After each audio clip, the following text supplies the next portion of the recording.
उसका नाम फजल बख्श था। वो काफी समय से एक बगीचे में गार्ड की नौकरी कर रहा था।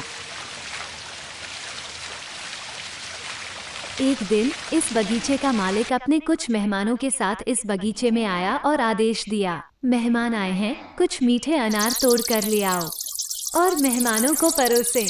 कुछ देर बाद वो अनार तोड़ कर ले आया।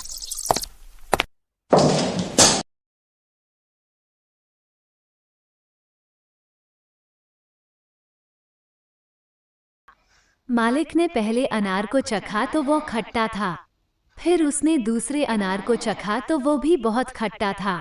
मलिक ने फजल बख्श को बुलाया और कहा कि हमने तुमसे मीठे अनार लाने को कहा था और तुम खट्टे अनार ले आए। उसने कहा कि तुम इतने वर्षों से इस बगीचे में काम कर रहे, क्या तुम्हें इनमें अंतर नहीं पता? फजल बख्श ने कहा, मालिक, मैं वास्तव में खट्टे और मीठे अनार के बीच अंतर नहीं कर सकता, क्योंकि मैंने आज तक इस बगीचे से कोई अनार नहीं खाया है।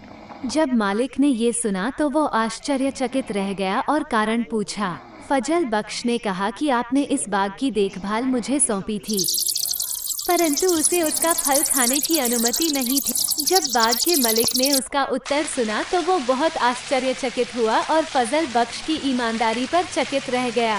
बगीचे के मालिक की बेटी जवान थी और वो उसके लिए उपयुक्त रिश्ते की तलाश में था। अचानक मालिक के मन में ख्याल आया कि मेरी बेटी के लिए इससे अधिक उपयुक्त कोई नहीं हो सकता। मलिक ने फजल बख्श से कहा, अगर मैं तुम्हें अपना दामाद बनाऊं तो तुम क्या सोचोगे? यह आपकी कृपा है कि आप बेहतर समझते हैं। फजल बख्श का जवाब सुनकर वे संतुष्ट हो गए और घर जाने लगे।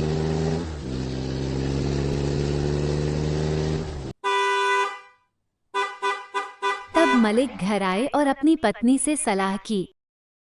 ये घर पहुंचकर उसने अपनी पत्नी को फजल बख्श के बारे में सब कुछ बताया। पत्नी ने कहा कि मुझे कोई आपत्ति नहीं है। ये सुनकर मलिक और भी संतुष्ट हो गए। पत्नी ने कहा, मैं भी ऐसे ही ईमानदार इंसान की तलाश में थी।